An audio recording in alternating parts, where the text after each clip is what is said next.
press conference at Press Club of India on Ankita Bhandari case. Women's groups में हम चाहेंगे कि हम acknowledge करें जागुरी का presence, आभा और Nandesh, please if you just stand up for a second.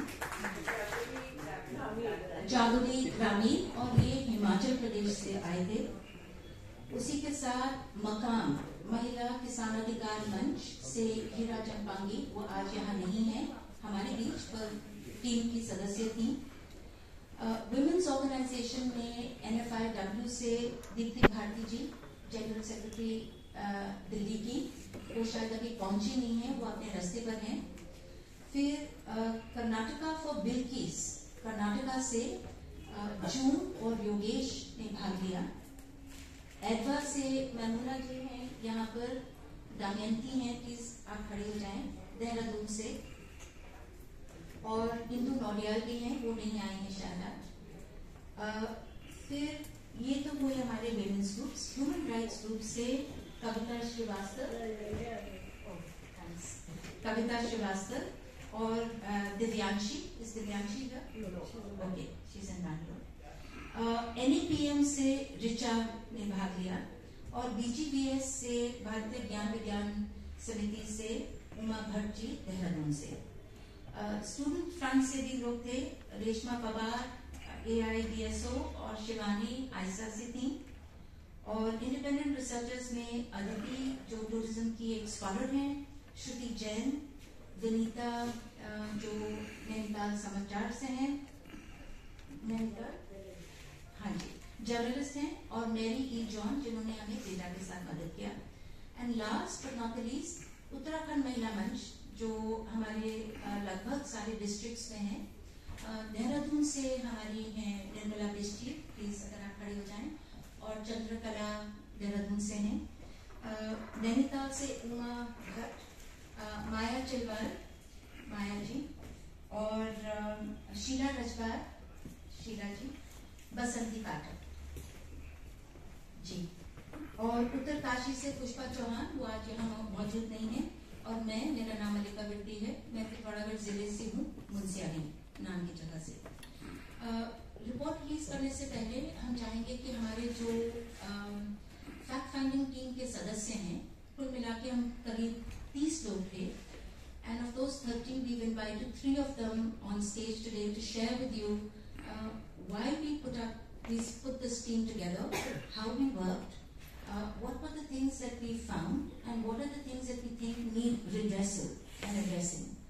After that, we feel that Ankita Bhandari's case is not an isolated case.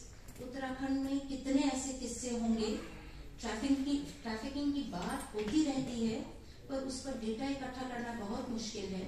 At the same time, we are finding that a lot of women are being murdered, are being sexually assaulted and raped, but there is not just under-reporting, there is a cover-up. हमें जो भयंकर बहावे, the thing that really upsets us is that not only are crimes against women increasing, but the impunity with which criminals get away with all those crimes.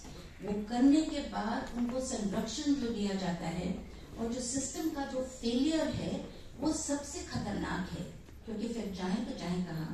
तो इस संदर्भ में हम चाहते हैं कि अंकिता भंडारी का जो मसला है, जो संघर्ष है, उसको एक राष्ट्रीय संदर्भ में हम समझें कि after all in this country what is happening to women and what is the state response, what are the mechanism for redressal to get justice and to ensure that these crimes are not repeated. So we have 3 other speakers whose presence we value very much because this is part of a larger संघर्ष. हमारे बीच जगमती सांगवान जी हैं, कविता कृष्ण हैं, और वृंदा ग्रोवर है. हम इन तीनों से फिर चाहेंगे कि वो अंकिता भंडारी का जो मसला है उसको एक राष्ट्रीय संदर्भ में, और जो चुनौती हम सबके सामने है, जैसे कि हमने गीत में कहा, सारे बंधन हम नहीं तोड़ना चाहते हैं, हम डर के बंधन तोड़ना चाहते हैं, और हम आपका साथ चाहते हैं कि ये बात को हम लोग जितना दूर तक ले जाएं, अंकिता का जो मुद्दा है उसको हम दफन होने ना दें. धन्यवाद. सबसे पहली स्पीकर उमा भट्ट नैनीताल से. उत्तराखंड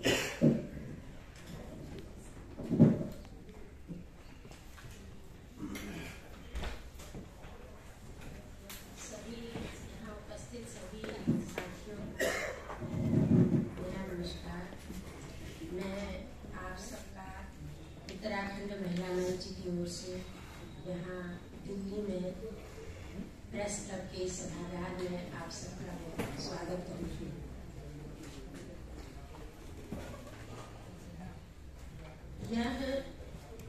यहाँ हम आज क्यों इस तरह इकट्ठा हुए हैं, मल्लिका विरदी ने इसकी भूमिका बना दी है, स्पष्ट किया है कि हम लोग क्यों यहाँ आए हैं, लेकिन फिर भी मैं अपनी ओर से कुछ कहना चाहूँगी। आप लोग देख रहे हैं कि उत्तराखंड महिला मंच इसका आयोजक है, तो ये उत्तराखंड महिला मंच क्या है? 1994 की जो लड़ाई थी उत्तराखंड राज्य निर्माण की, उसी दौरान जब तमाम लोग सड़कों पर थे, तमाम महिलाएं भी सड़कों पर थी, तो उस समय हम लोग जो पहले से संघर्ष कर रहे थे कई मुद्दों को लेकर के उत्तराखंड के अलग अलग जिलों में, और एक सोच के साथ संघर्ष कर रहे थे, तो हम लोगों ने ये सोचा उस समय 94 में कि महिलाओं को संगठित करने की हमारी एक जिम्मेदारी बनती है। राज्य आंदोलन चल रहा था, लेकिन बहुत सारे लोग, बहुत सारी तरह की बातें, बहुत सी विचारधाराएं उसमें चल रही थी। तो उस समय मैत्री एक संगठन था महिलाओं का, प्रगतिशील महिला मंच एक संगठन काम कर रहा था देहरादून में, माटी नाम से मुंशियारी में एक संगठन काम कर रहा था। तो हम लोगों ने ये जिम्मेदारी ली कि हमें उत्तराखंड की सभी महिलाओं को एक साथ दे करके इस राज्य की लड़ाई में आगे बढ़ना चाहिए और एक विचार के साथ आगे बढ़ना चाहिए। तो इस तरह से हमने मिल करके एक मंच का गठन किया, जिसे उत्तराखंड महिला मंच के नाम से जाना गया। और साथियों, मैं बताना चाहूंगी कि 1994 से 2000 तक जब तक उत्तराखंड राज्य का गठन नहीं हुआ, बहुत लोग सड़कों में आए और गए, लेकिन महिला मंच के साथी लगातार सड़कों पर रहे, चाहे जेल गए, चाहे धरने में रहे, चाहे अनशन में रहे, चाहे डंडे खाए, मार खाई, लेकिन कहीं वो पीछे नहीं हटे। और 2000 में उत्तराखंड बनने के बाद भी हमारी जो लड़ाई थी वो कम नहीं हुई। और जैसा कि अभी मल्लिका भी कह रही थी, कहीं ऐसे मुद्दे कम नहीं हुए। दुख इस बात का होता है कि जिन चीजों को लेकर राज्य गठन की बात हुई थी, कहीं भी जनता की कोई मांग पूरी नहीं हुई। और आज 22 साल बाद तो हम देखते हैं कि सरकार जैसे जनता के एकदम विपक्ष में जाकर के खड़ी हो गई है। इस तरह की बातें हमारे प्रांत में या पूरे देश में जो माहौल बना है, हम देखते जा रहे हैं। तो 2022 में अगस्त में एक घटना हुई थी हेलन में, जो चमोली जिले में है, जोशीमठ के निकट। वहाँ एक महिला से घास छीनने की घटना हुई थी, और इसके पीछे जो पूरा हाथ था वो वहाँ जो परियोजना चल रही थी और उसको चलाने वाले थे एनटीपीसी के लोग, उनके द्वारा की गई। उसके बाद एक और कांड हुआ जिसमें कि एक युवक को, एक दलित युवक को मारा गया सवर्ण लड़की से विवाह करने के कारण। तो इससे लोग आंदोलित हुए। तो उसी के बाद सितंबर में 18 सितंबर को अंकिता की हत्या हुई। पहले पता नहीं चला, धीरे धीरे सोशल मीडिया की भूमिका रही और प्रिंट मीडिया की भी भूमिका रही, और जैसे जैसे पता चला लोग आंदोलित होते रहे, तो तब जाकर के ये सारा मामला सामने आया और एक उबाल पूरे उत्तराखंड में आया। 15 अगस्त से ही उत्तराखंड एक प्रकार से उबाल में था और जगह जगह प्रदर्शन चल रहे थे। और जब अंकिता का केस हुआ तो सोचिए कि सारी हदें टूट गई। इतना आक्रोश, जैसा मल्लिका ने कहा, 19 साल की मासूम लड़की किसी अधेड़ नेता की जो उसके पीछे जो एक थी हवस थी, उसके कारण एक छोटी सी मासूम लड़की अपने जान से हाथ धो बैठी।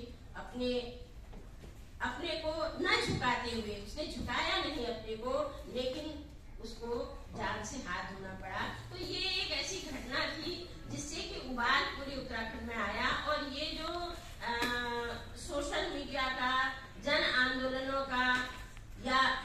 मीडिया का, हर तरह से लोगों का जो दबाव था, उसी की वजह से ये हुआ कि पूरा मामला सामने आ भी पाया, नहीं तो दबा दिया जाता, जैसे कि शुरू से ही हो रहा था।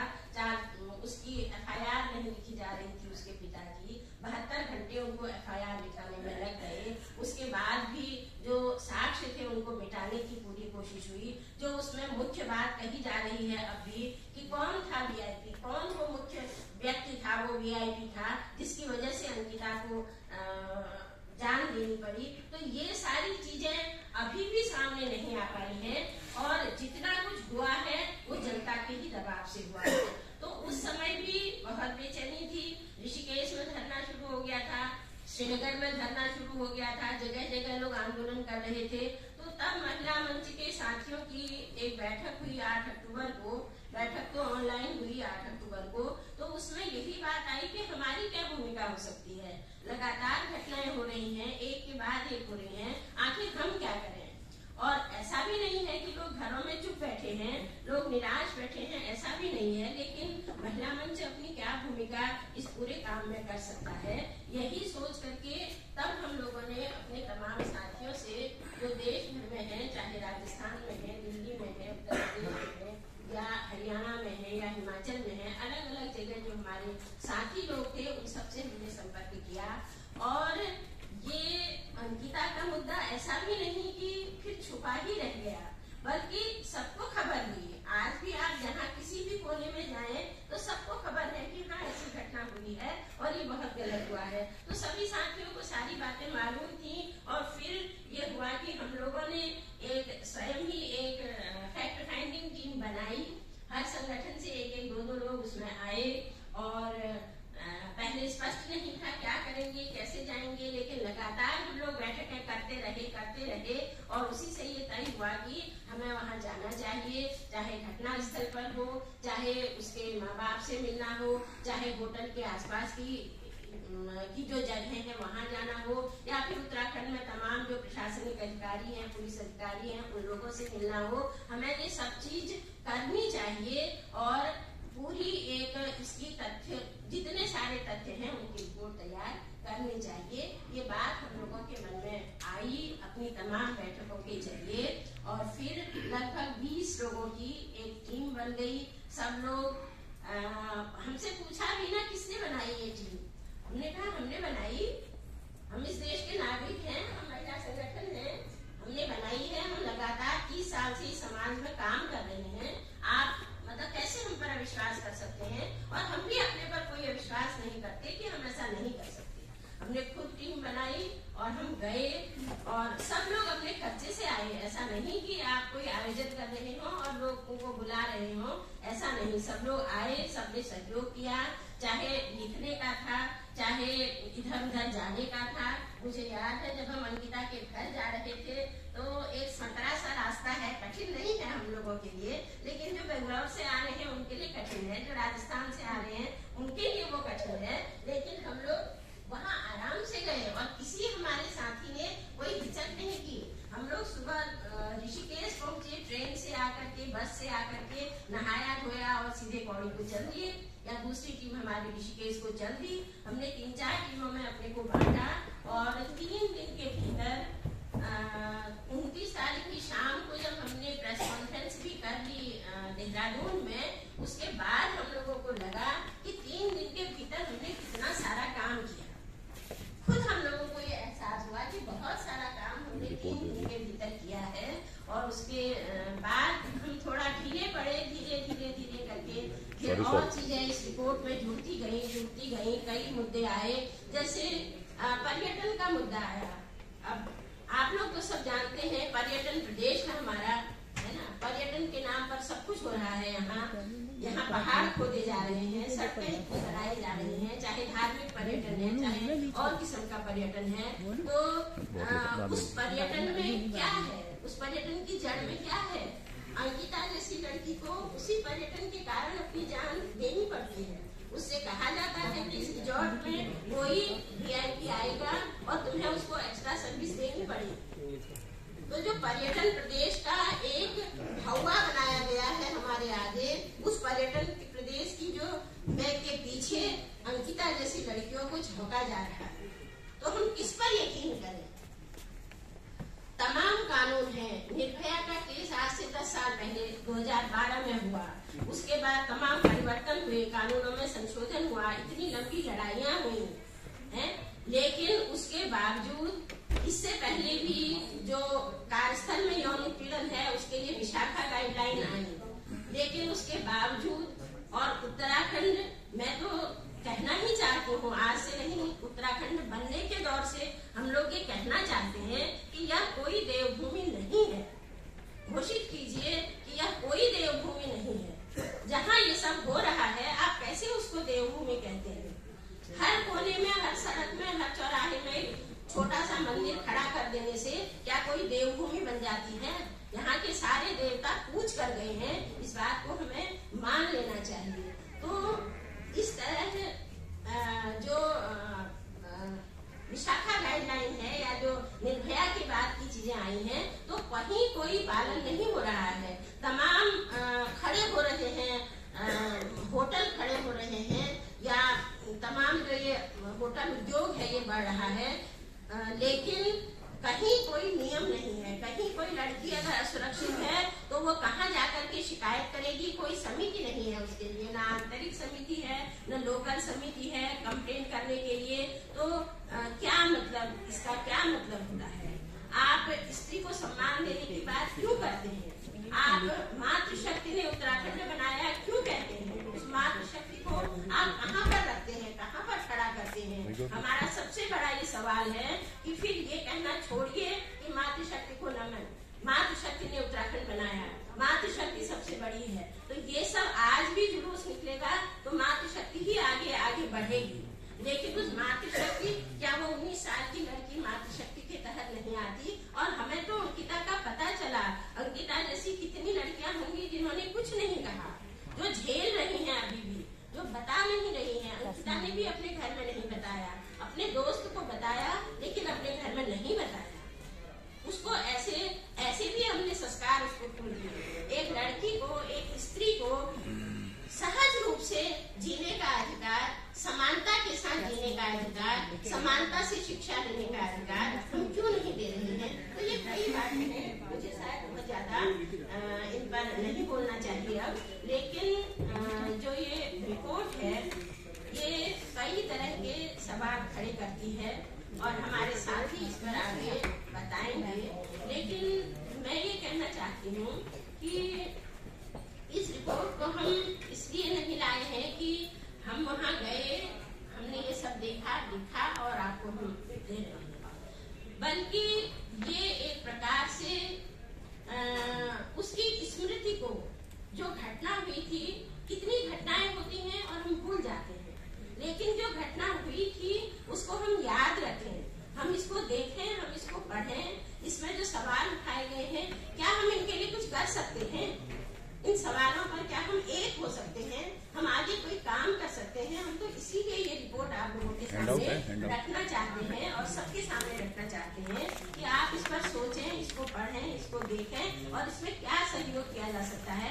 अभी तो शुरुआत है, अभी पौड़ी में केस अभी शुरू हो रहा है, आज शायद मतलब अभी 2 या 3 डेट लगी हैं और अभी इस केस में तमाम तरह के छल छंद हो रहे हैं। पहले नार्को टेस्ट की अनुमति दी गई, फिर नार्को टेस्ट खारिज कर दिया गया कि शायद अब नहीं होगा। अंकिता के माता पिता को वकील देने की बात की गई हाईकोर्ट की ओर से, लेकिन वकील कौन दिया गया? जो कुछ दिन पहले जो अभियुक्त है उनकी ओर से लड़ रहा था, जो अभियुक्त की ओर से लड़ रहा था जितेंद्र रावत है ना, उसी को बाद में अंकिता को वकील के रूप में स्वीकृत किया गया। तो अब वो विरोध कर रहे हैं, सभी विरोध कर रहे हैं इस बात का कि ये सजवान, तो ये नहीं, वो सजवान तो पहले थे ना, तो पहले थे, दोबारा हुआ है और वो भी उसी पक्ष का वकील है। तो अब वो तो उसको स्वीकार नहीं करेंगे या कोई भी स्वीकार नहीं करेगा, लोगों को फिर इस बात पर खड़ा होना है। हमको इस तरह से मजबूर किया जाता है कि जो बातें स्वाभाविक रूप से हो जानी चाहिए उनके लिए भी हम लड़ते रहें, उनके लिए भी हम संघर्ष करते रहें। तो बार बार अभी अंकिता के पिताजी का ऑपरेशन हुआ है, उनको हर्निया था, वो एकदम इस समय बिल्कुल रेस्ट में है और कहीं आ जा नहीं पा रहे हैं। और जो उसकी माँ है सोनी देवी, उनको आज हमने यहाँ बुलाया था, लेकिन वो कह रही थी कि अब डेट लग रही है पौड़ी में और मुझे बार बार पौड़ी जाना पड़ रहा है, और वो भी उनका भी ऑपरेशन हुआ है तो वीरेंद्र भंडारी की भी देखभाल करनी है, इसलिए मैं नहीं आ सकती हूँ।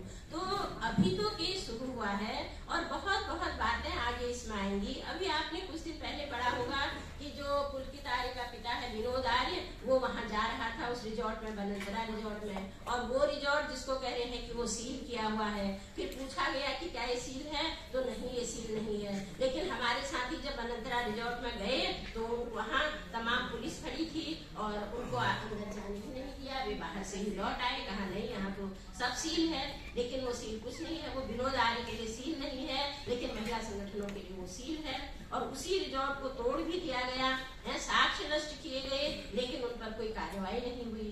तो इसीलिए ये मांग थी कि सीबीआई को जांच जानी चाहिए। जो वहाँ की पुलिस है वो ठीक से जांच नहीं कर रही है, एसआईटी, लेकिन वो मांग भी अभी अटकी हुई है और हो सकता है सुप्रीम कोर्ट जाए इस मांग के लिए कि सीबीआई को ये जांच जाए।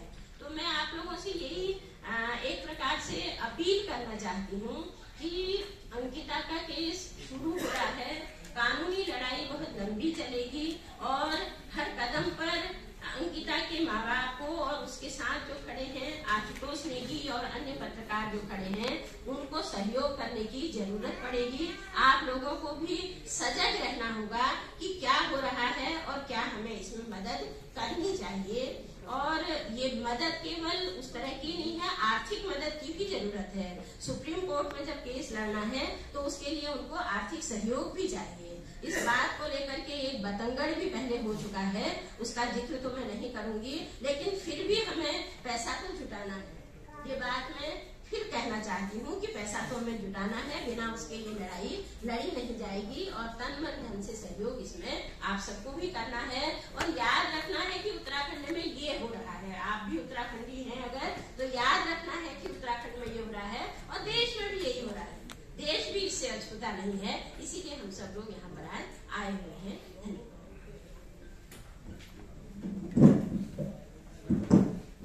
धन्यवाद मादी। आभा वो गीत है ना, देश में तो है देवियां बेशुमार, पर कर नहीं हो पाई बेड़ा पार।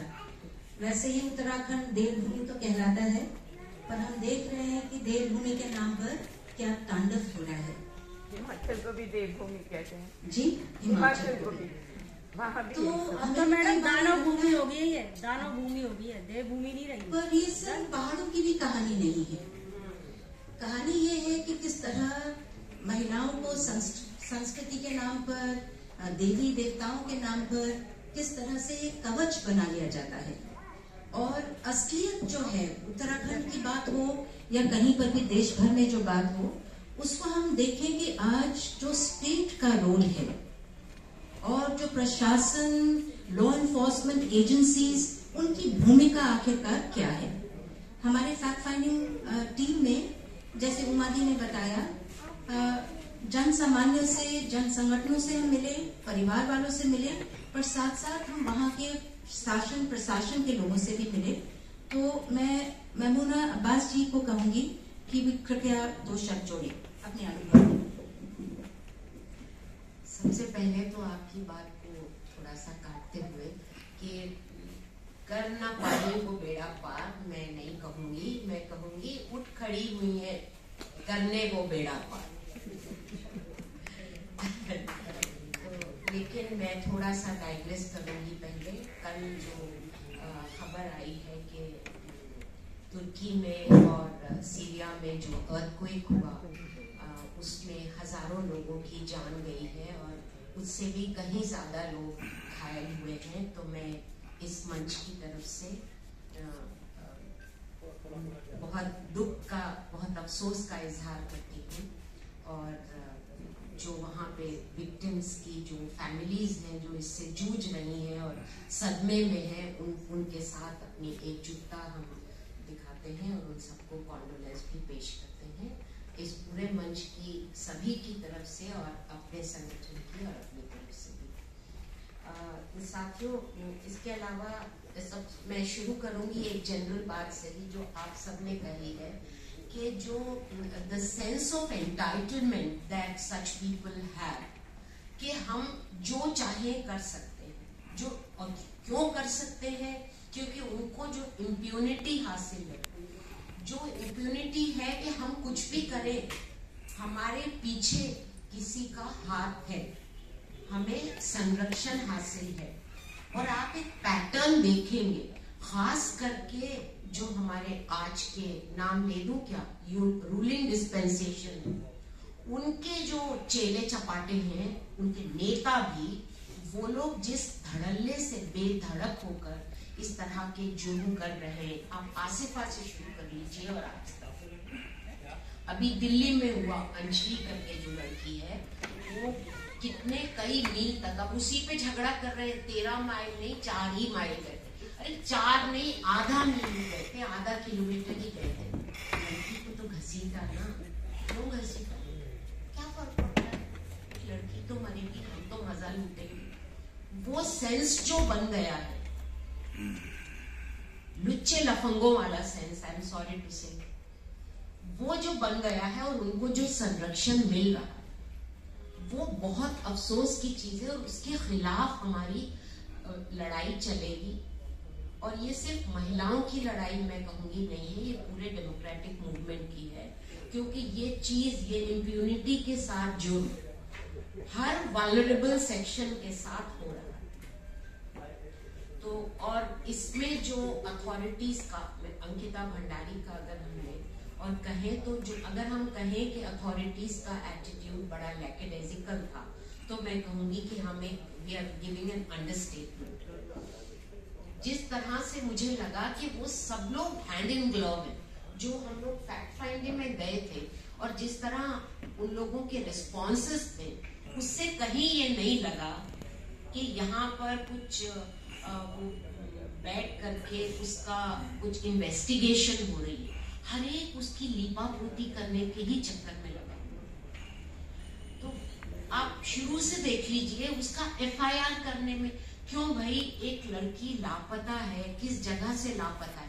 एक तो जैसा कि उमा जी ने भी कहा, रिजॉर्ट धड़ाधड़ बन रहे, क्यों बन रहे, कौन ऑडिट कर रहा है इसका कि वहां पे बनने की जगह है या नहीं, who is giving them the authority to build resort after resort, that is one part. The other thing is कि वहां पे कहीं पर भी हमें तो नजर नहीं आया कि कोई इंटरनल कंप्लेंट्स कमिटी या डिस्ट्रिक्ट लेवल पर जो कंप्लेंट कमिटी होती है वो भी हमें कोई नजर नहीं आया। अंकिता के फादर की कंप्लेंट नहीं ली कि कंप्लेंट हो चुकी है, पुलकित की कंप्लेंट ले ली, इसका क्या मतलब है, क्यों अथॉरिटीज ऐसे कर रहे हैं। रेवेन्यू पुलिस अब रेड टेप के पीछे एक लड़की की जान जाएगी और कोई परवाह नहीं करेगा। रेवेन्यू पुलिस और जो रेगुलर पुलिस होती है उसके बीच में इसका जुरिस्डिक्शन है, उसका नहीं है।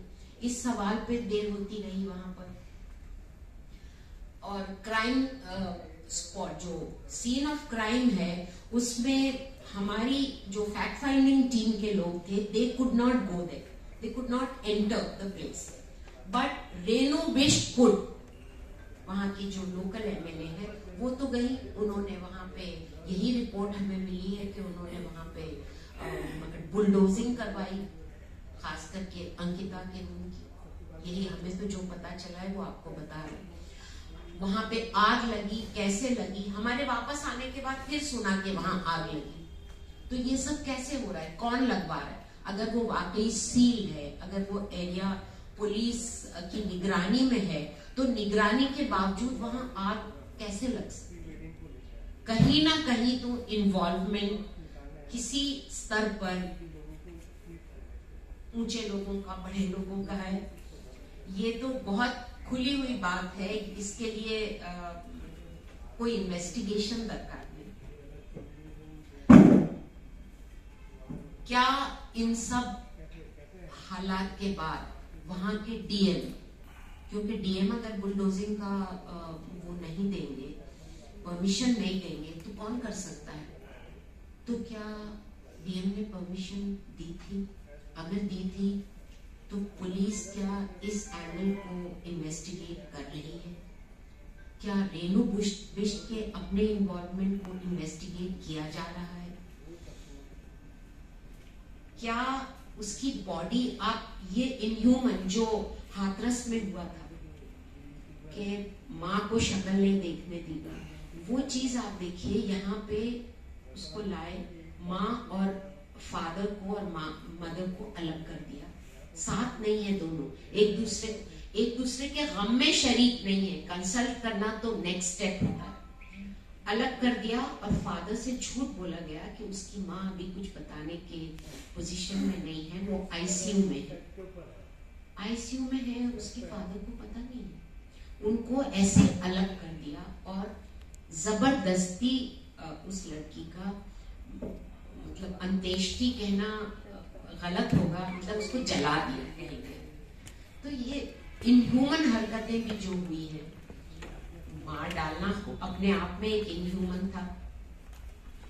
मतलब लड़की की जो लड़की है वो सिर्फ इसलिए होती है, उसको कमोडिटी समझ के कि वो है, रिसेप्शनिस्ट रखी है तो हमें सर्विस दे, स्पेशल सर्विस इसका नाम रखा। क्यों ना बोला हम बलात्कार करेंगे, क्योंकि स्पेशल सर्विस जो है वो ज्यादा उनको सभ्य लगता है काम, चाहे असभ्य हो। तो और हमने जब पूछा वहां पुलिस से, वो जो इन्वेस्टिगेशन ऑफिसर थे उनसे,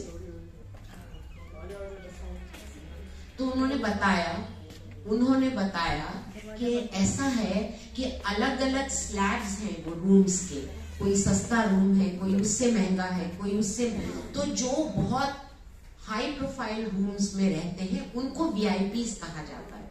ऐसा नहीं है कि किसी वीआईपी को सर्विस देने के लिए बोला था। तो मतलब लीपा पोती की किस हद तक, मतलब कवर अप करने की किस कदर साजिश और कोशिश हो रही है, ये हमें साफ नजर आता है। तो हमारी तो बहुत सारी मांग रही है कि एक फेयर इन्वेस्टिगेशन हो, आप लोग बता पाएंगे कितना फेयर हो रहा है, वहां पे क्या चल रहा है, और वहां के जो डीएम वगैरह हैं उनके ऊपर कार्रवाई की जाए। रेवेन्यू पुलिस ऑफिशियल्स जो एक छुट्टी पे चले गए और दूसरे उनको, जो उनके फादर थे उनके साथ उन्होंने बदतमीजी की, उनको डिसमिस किया जाए।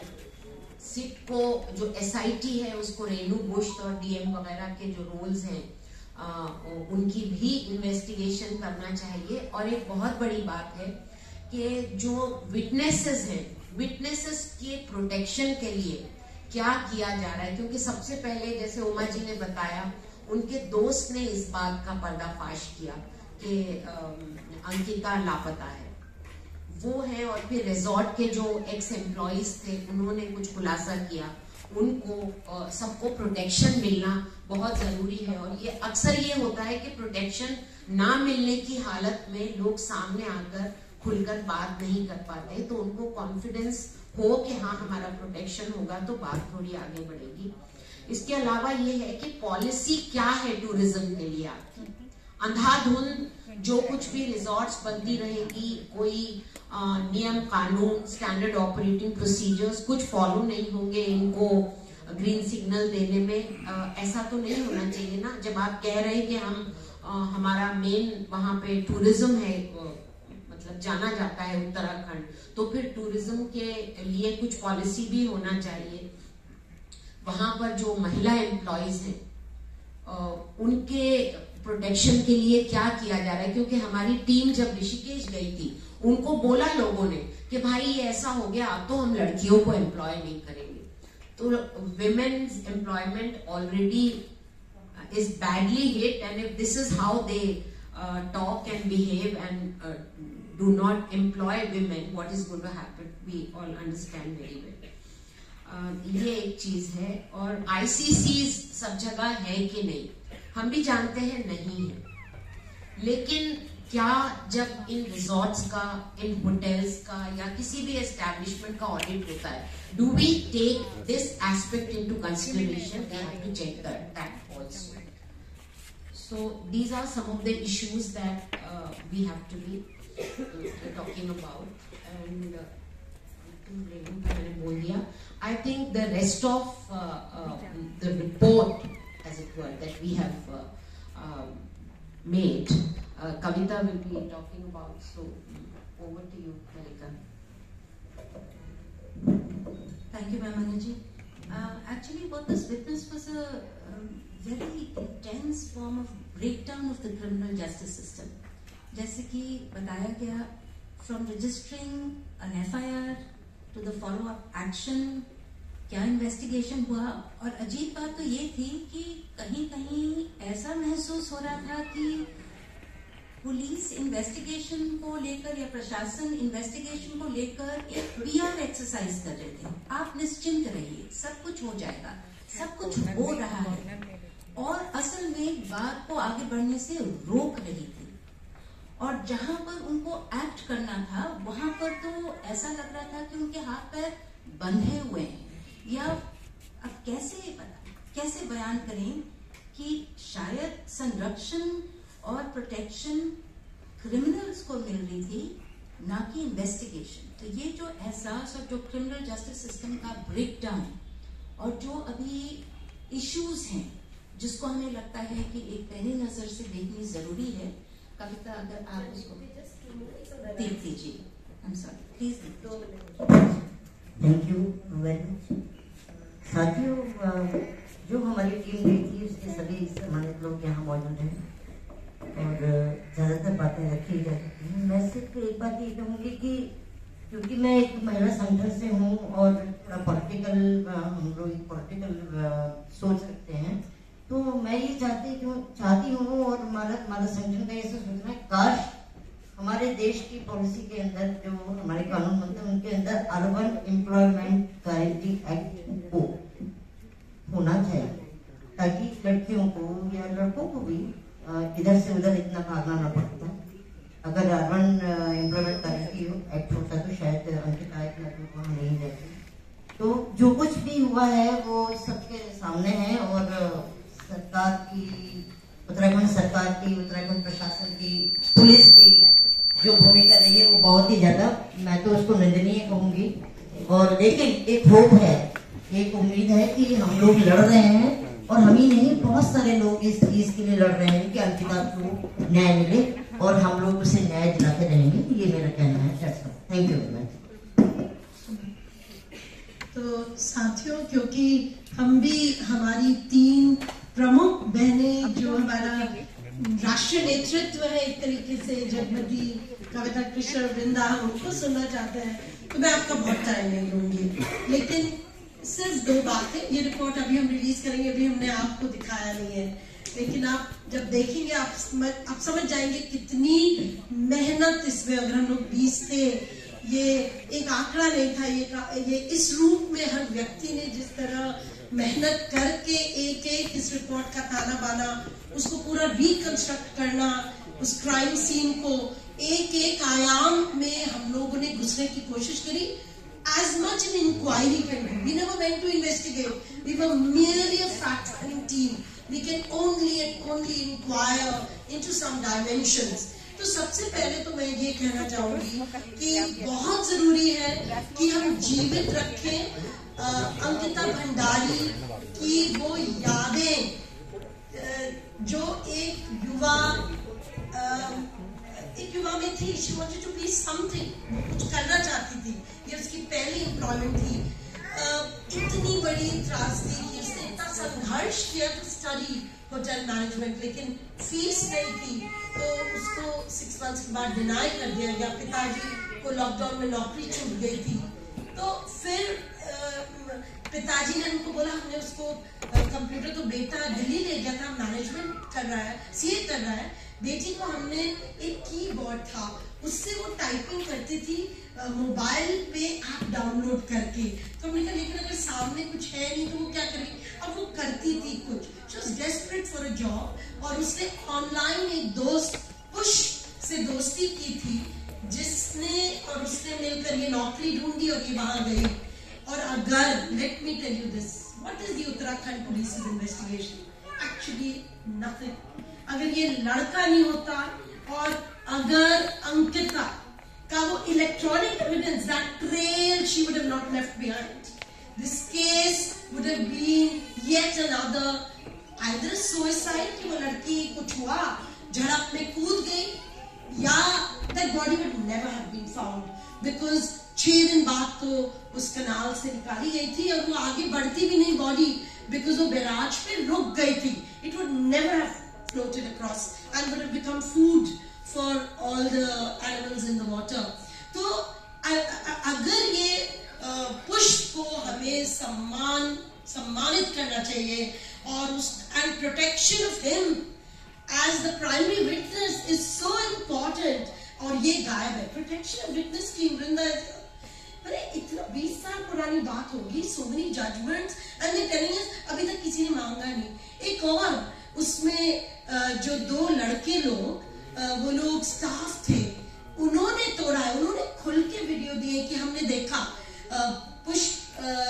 पुलकित ने उसका मुंह बंद किया, उसको घसीट के ले गया और उसके साथ एक घंटे अंदर क्या बात की.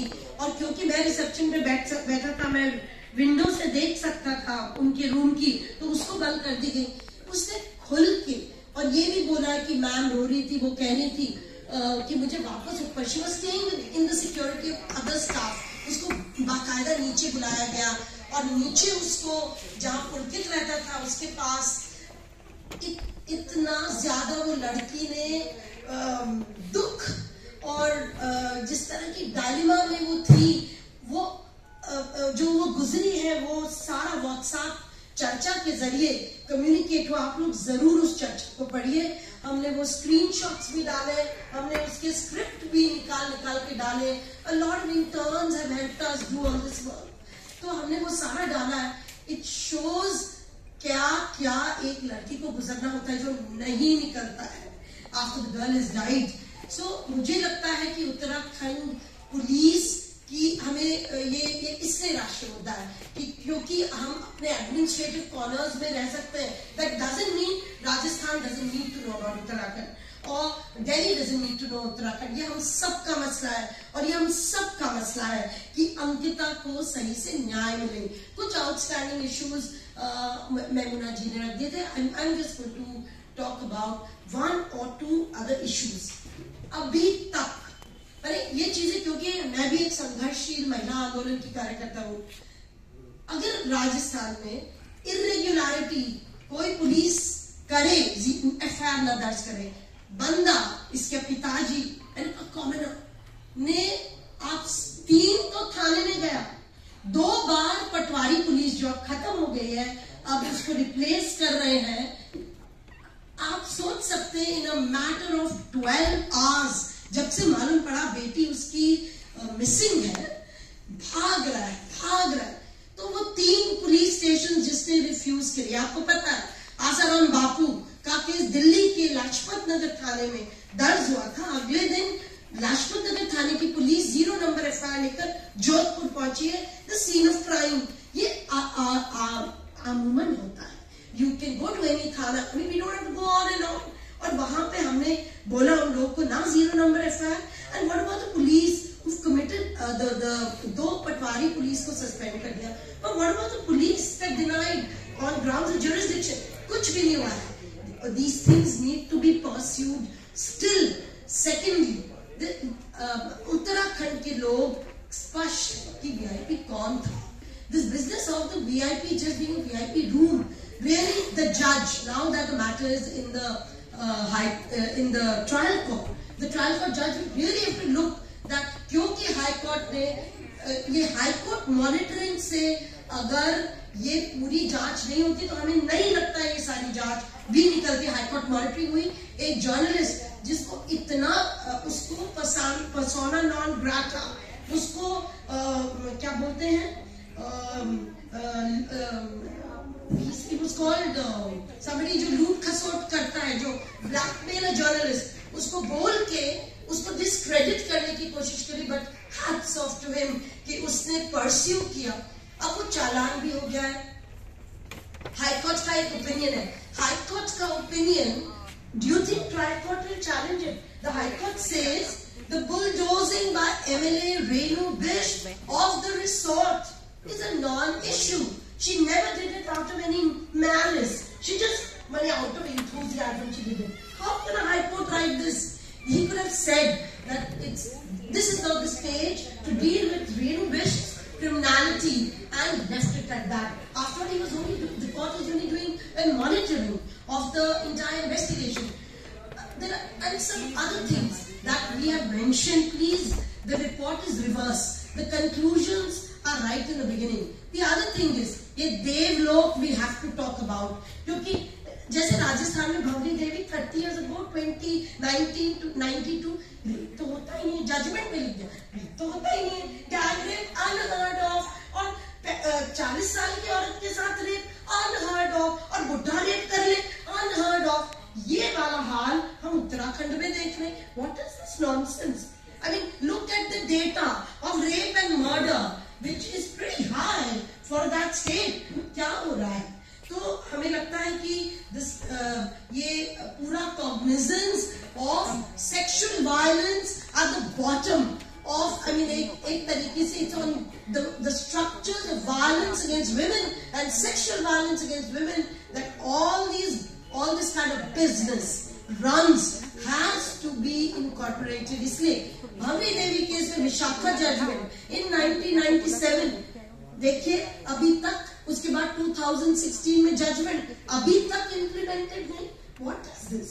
वहां पे किसी रिसोर्ट ने सुना नहीं about sexual harassment in workplace. So the cool, as she said, oh, we will now not employ women. I close here. There are many things that one would like to bring into your notice regarding the breakdown of the criminal justice system, the hospitality sector, the response of the government. But I close here because even I am very keen on hearing our friends. And so, आप बताएं, पहले हमने सोचा था we will release the report after the three finish, or should we hear them and then release the report? Because we have taken a lot of your time. आप बताएं, जो हमारे साथी बैठे हैं, मैम पहले आप लोग बोल दें, then we will release the report. Thank you for your patience. One or two more things that we'd like to point out. कि जो कविता ने जिक्र किया है व्हाट्सएप चैट्स का, एक्सक्यूज मी, यस, रिपोर्ट अगर आप पहले रिलीज कर देंगे तो जिन जर्नलिस्ट को जाना होगा वो चले जाएंगे. हम नहीं चाहते आप जाएं. Please, for the simple reason, और मैं I just like to amplify what Kavita said, if you will please oblige us, क्योंकि हमें लगता है कि अंकिता भंडारी का एक व्यक्तिगत केस नहीं है. अगर हम इसको एक राष्ट्रीय संदर्भ में ना देखें, और जैसे हमने देखा है भवरी के समय से या मथुरा के टाइम से, अगर आप देखें मथुरा से लेकर आज तक 40 साल हो गए और हमारे संघर्ष वही के वही हैं, वही अनदेखापन, वही बहरापन. हम तो अब कितना और लड़े, लड़ने में आपका साथ चाहिए. इसलिए just to add that Ankita Bhandari के जो व्हाट्सएप चैट्स हैं, एक तरह से आप देखें तो वो that is her dying declaration, क्योंकि उससे बात करने तक and the second thing is that I think we should also remember that they are ruling out rape. How do you rule out rape? I mean, the woman's body was submerged for 4 days. So these are the issues that we have flagged in the report, but we are keen to hear our friends who will speak from a national perspective. सबसे पहले जगमती जी से हम कहेंगे कि एक राष्ट्रीय संदर्भ में जो अंकिता का किस्सा है या जो आज के दिन हमारे देश में हो रहा है, उस पर वो 2 शब्द कहें.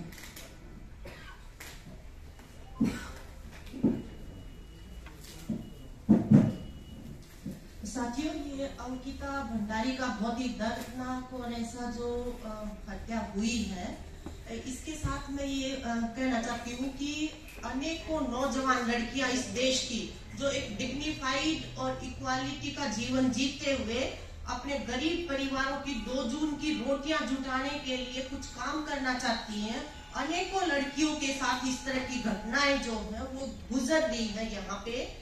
और अगर हम ये कोशिश करें कि क्या जनरेशन पॉइंट, ये जो हिंसा है, ये जो वायलेंस है उनके खिलाफ, उसका जनरेशन पॉइंट कहाँ पे है, तो उसको लोकेट करें अगर कलेक्टिवली अपने अनुभवों के आधार पे, तो हमें ये लगता है कि ये जो न्यू लिबरल जो वर्ल्ड है, इसके और कम्युनल जो अलायंस है, जो ब्लेंडिंग है एक तरह की, और स्टेट का जो वैलिडेशन है इस कॉकटेल को जिस तरह से, वहां से ये जो वायलेंस है ये निकलती है एक तरह से। जनरेशन पॉइंट इसका यहाँ पे है, कॉर्पोरेट पूरा और कम्युनल अलायंस, और उसके साथ स्टेट जो है वो उसको वैलिडेट करता है इस तरह से। और इसका जो मुख्य स्ट्रैटेजी है वो स्ट्रैटेजी ये है कि पूरा स्टेट और सारी मशीनरी जो है वो इस पे लग जाती है कि blaming the victim, blaming and shaming of the victim, and at the same time a total impunity for the criminals। जितने अपराधी हैं उनको किसी तरह का भी, जब स्टेट आपकी ब्लेमिंग शेमिंग में लग जाता है तो उनको किसी तरह का कोई डर है उनके दिमाग पे रहता नहीं है। और यहाँ पे अगर मैं हरियाणा का भी एक थोड़ा रेफरेंस में लाऊं केस, कि वहाँ के स्पोर्ट्स मिनिस्टर ने जिस तरह से वहाँ की जो जानी मानी एथलीट है उसके साथ सेक्सुअल असॉल्ट किया, और उसके बाद जो मुख्यमंत्री है स्टेट के, वो मुख्यमंत्री क्या करते हैं, हाँ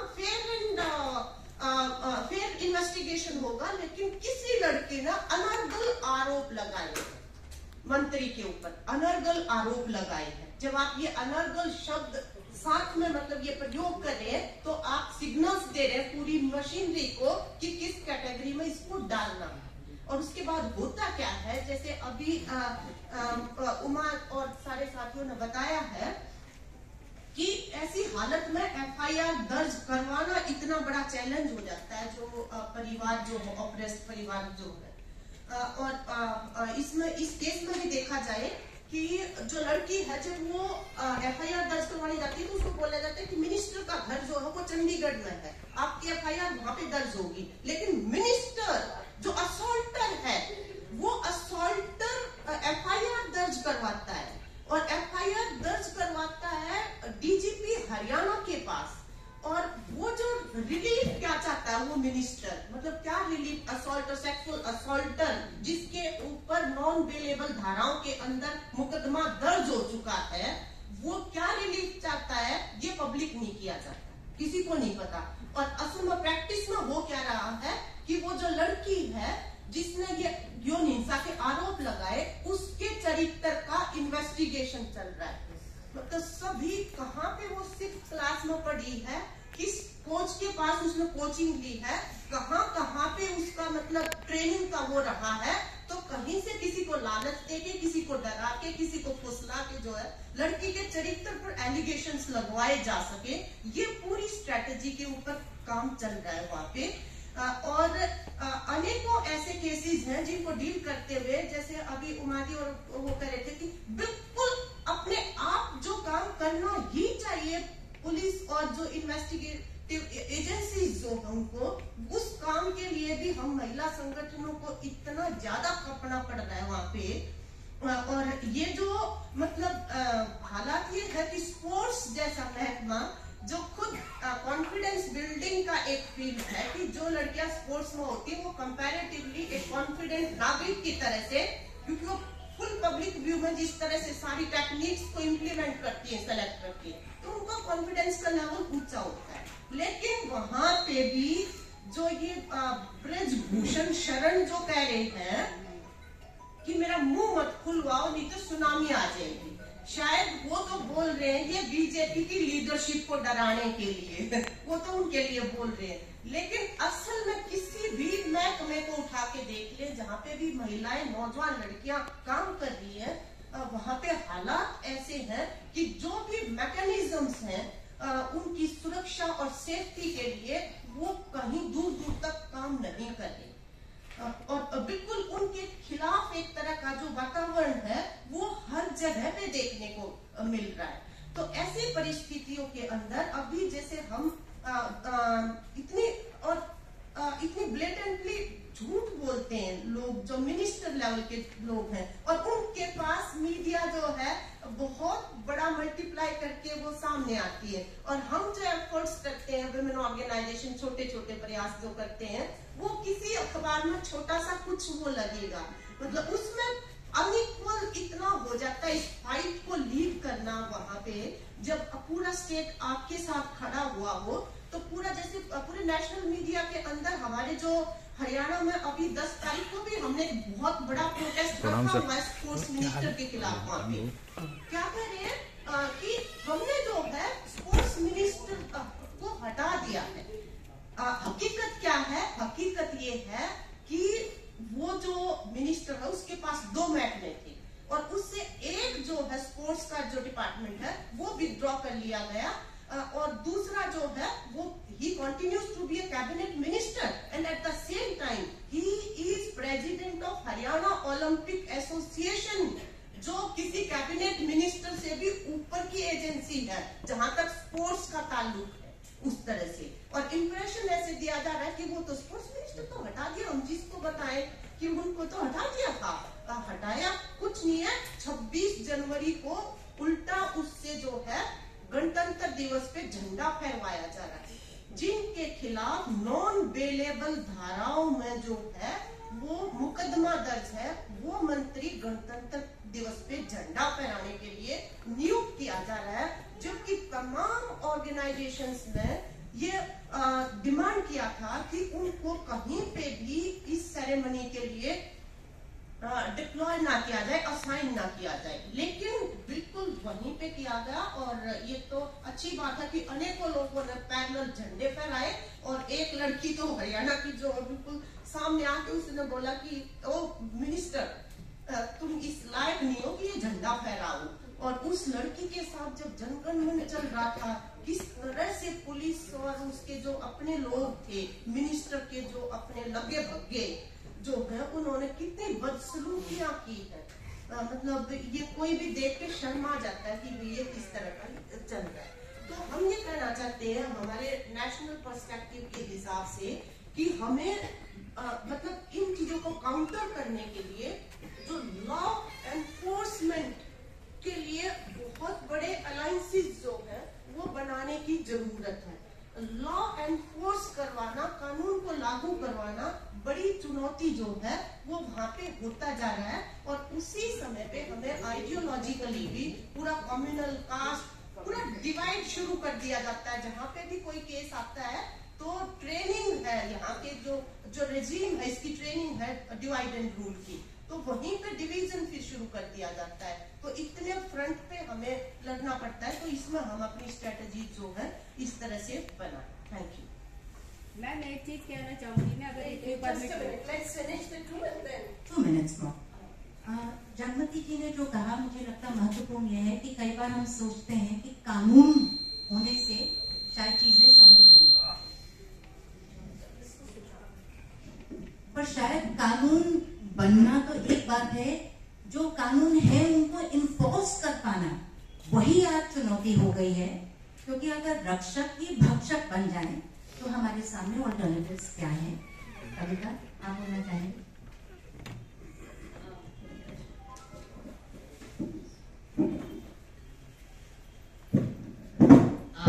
शुक्रिया। मैं ब्रीफली बस 3 पॉइंट्स रखना चाहती हूँ।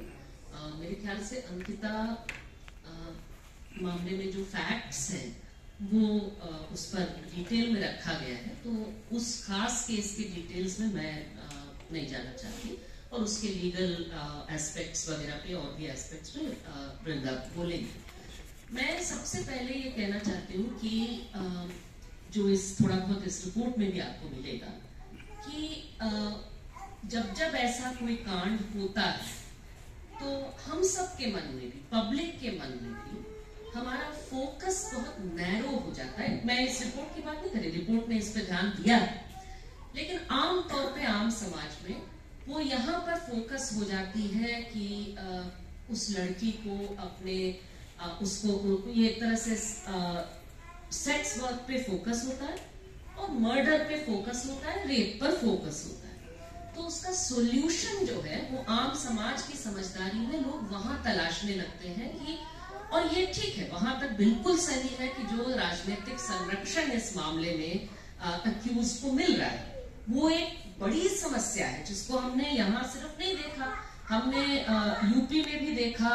जो वो एमएलए था उसके सेंगर के मामले में, दूसरे मामलों में भी, इवन राम रहीम वाले मामले में जो पूरा माहौल बना वो देखा।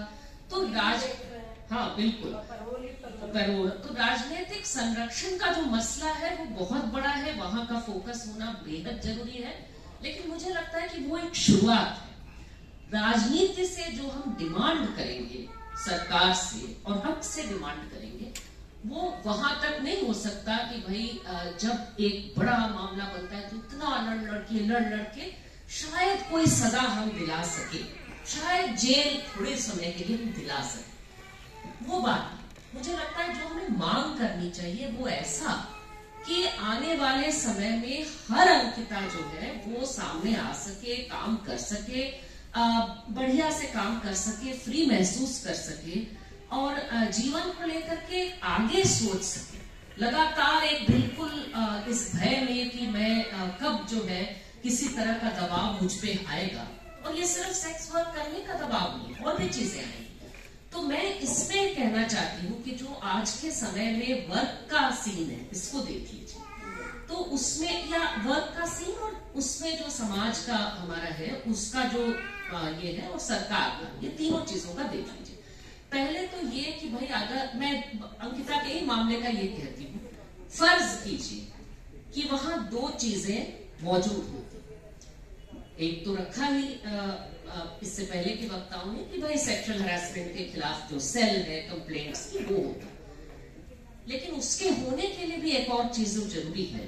फर्ज कीजिए कि वो होता, अगर महिला एम्प्लॉइज और हर तरह के एम्प्लॉइज यूनियन बनाने के लिए, संगठित होने के लिए, भाई उनका कानून में प्रावधान है लेकिन वो कर नहीं पाती और उसको एक्सपेक्टेशन बनाते नहीं। हम जो है एज अ सोसाइटी पूरे समाज में, हम कह रही हूँ तो इस कमरे में ही लोगों को नहीं, मैं कह रही हूँ एक समाज में जो मुद्दा बनना चाहिए, इवन हमारे मीडिया में जो मुद्दा बनना चाहिए, जो लोग अच्छी रिपोर्टिंग इस पर करते हैं, वो ये मांग बननी चाहिए कि भाई आप जस्ट सोचिए कि अगर वहां संगठन तरह का होता, पूरे राज्य का कोई संगठन होता, देश का कुछ होता, जहां वो तुरंत कह पाती कि भाई मुझ पे ये दबाव डाला जा रहा है, मैं नहीं करना चाहती, आप कुछ करिए। ये जो है आप जस्ट उससे भाई वो एक लाइफ सेविंग चीज हो सकती है। यूनियन की चीज सिर्फ यूनियन वालों के लिए नहीं है, सिर्फ मजदूर संगठन के लिए नहीं है, ये बिल्कुल इस चीज से जुड़ा हुआ है, वर्कर की सेफ्टी से, वर्कर के पूरे फ्रीडम से और उसके अधिकारों से, ये महिलाओं से जुड़ा हुआ है। इस मामले में भी इट कैन सेव लाइव्स, ये तो समझ। दूसरा ये मुझे लगता है कि जो बाकी चीजें दबाव जो डाला गया, वो इस दबाव को हम जानते हैं। आप सोचिए कि क्यों कोई इस दबाव को डाल पाता है, क्योंकि दसियों किस्म के और दबाव जो है वो आराम से डाले जाते हैं, उसके बारे में कोई नहीं कहता। भाई आप कॉन्ट्रैक्ट में इस तरह के जॉब में देख लीजिए, आप कॉन्ट्रैक्ट साइन करते हैं क्या, कितनी वेजेस होगी, आप कितने घंटे काम करेंगे, किस तरह का काम करेंगे, ये सारी चीजें आमतौर पे महिला एम्प्लॉयमेंट में ये गायब रहती है। तो इसका तो फ्री है, भाई महिलाएं तो सर्विस देती हैं, तो सर्विसेज का है ना यहाँ पे, तो सर्विस के दोनों तरह के मीनिंग्स है ना। आप वो महिला स्वास्थ्य में काम करेंगी उसी उत्तराखंड के गांव में, तो भाई होगा कि आप तो सर्विस कर रही है, आशा जो है वो वॉलंटियर वर्क कर रही है, जैसे महिलाएं घर में सर्विस करती है, आप समाज में कर रही है, आपको वेज देने की, भाई पगार देने की क्या जरूरत है। ये जो बन जाता है तो यहाँ जाहिर सी बात है कि बाकी सर्विसेज रेंडर करिए, ये सर्विस भी क्या है, महिलाओं के तो ये सब सर्विस ही होते हैं ना, कर लो यहाँ भी रेंडर, क्यों नहीं करोगी, या खुद नहीं करोगी तो दबाव डालो दूसरों पर कि तुम आके करो। ये सारी चीजें जो है ये खास चीज है। तीसरी चीज मैं बस लास्ट पॉइंट ये करना चाहती हूँ कि मुझे याद है कि मेरे मित्र जो है वो एक समय एक संगठन के साथ काम करती थी जो इक्विटेबल टूरिज्म पर काम करते थे, और टूरिज्म वो मुझे अच्छे से याद है कि उन्होंने मुझे बताया था, she was completely shocked at this, कि पूरे देश में किसी भी तरह का टूरिज्म हो, even religious tourism on all religions, इसमें कोई एक धर्म नहीं, सारे धर्म, ये जो देवभूमि की बात हो रही है, कितने भी देवभूमि हमारे यहाँ है ना, वो केरला के गॉड्स ओन कंट्री से लेकर के उत्तराखंड तक, कोई देयर इज नो डिफरेंस। सब जगह जहां पर इस तरह के स्पॉट्स हैं उसमें ट्रैफिकिंग और child sexual abuse of both genders, little girls and little boys एकदम टॉप पर है। इसके अलावा सेक्स वर्क भी है, लेकिन सेक्स वर्क जो है और इस मामले में वो सेक्स वर्क जिस तरह का है उसमें अक्सर इस तरह के कोवर्जन और दबाव और सारी चीजें ये होती हैं। तो इसका सोल्यूशन क्या है? पहले तो मुझे लगता है कि टूरिज्म के बारे में तो बात करने की जरूरत है ना, और ये कहने की जरूरत है कि अगर मैंने जो भी होगा, मैं मानती हूँ सेक्स वर्कर्स भी जहां काम करेंगे उनका यूनियन, ताकि कोई दबाव में, कोई डर में, कोई इसमें उसमें बिल्कुल ना कर सके कुछ भी। तो लेकिन ये ट्रांसपेरेंसी होनी पड़ेगी कि भाई हमारा tourism can not be cover for अब अच्छे एड्स और देवभूमि गॉड्स ओन कंट्री, और उसके पीछे जो हो रहा है उसमें बच्चों तक का ट्रैफिकिंग हो रहा है। ये कैसे हो सकता है? तो ये इसको खुले में बात करने की जरूरत है, तब जाकर के शायद हम ऐसा माहौल। एक आखिरी चीज और ये मैं अपने अनुभव से कह रही हूँ, जहां मैंने इतनी सारी लड़कियों के साथ जो देखा है, यंग वुमेन जो आती हैं कॉलेज में पढ़ने, जो स्कूल में उनके साथ है, चाहे वो काम करने आते हैं, वो अक्सर ये कॉन्फिडेंस महसूस नहीं करती हैं कि वो अपने घर को बताएं, अपनी सोसाइटी में किसी को बताएं कि मुझे अनकंफर्टेबल लग रहा है। वो अपने दोस्त को बता रही है इंस्टाग्राम से जिससे दोस्ती हुई, नहीं बता पाती दोस्तों को। क्यों? क्योंकि उसको तुरंत लगता है, सही लगता है कि जैसे ही मैं इसके बारे में कुछ कहूंगी तो मेरा जो है करियर खराब हो जाएगा, मेरे पिताजी माताजी बोलेंगे कि वापस आ जा, शादी कर ले, खत्म, यू आर नॉट सेफ। तो मैं बस ये कह रही कि हमारा जो यहाँ का आंदोलन है वो उस एंगल से कतई ना हो, और जो कह रहे हैं हम एम्प्लॉय नहीं करेंगे, जो कह रहे हैं हमारी बेटियों को नहीं भेजेंगे, उनसे कहा जाए और लड़कियां काम में आएंगी, वर्कफोर्स में ढेर सारी लड़कियां आएंगी, उनका जो है वो ताकत बनेगा, वो यूनियन बनाएंगी, वो लड़ेंगी, तब जाकर के ये ठीक हो सकता है। तो उस एंगल से कम नहीं, ज्यादा आए,